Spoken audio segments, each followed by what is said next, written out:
Hello, good afternoon.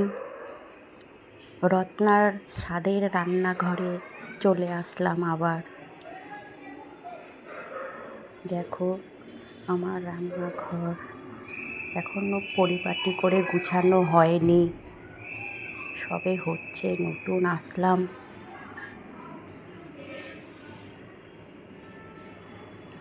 আজকের menu এই গরম গরম ভাত, তার সাথে আছে গরম মুসুরির ডাল, আর আছে উচ্ছা, ঢ্যাঁড়স, বেগুন সব দিয়ে ভাজা ভাজা, আর শলার কচু বাটা, আর লোটে মাছের ঝোড়ো ঝোড়ো লোটে মাছ হলো, আর সব শেষে পাতে আছে চাটনি, যা না হলে খাওয়া সম্পূর্ণ হয় না। এই হলো আজ।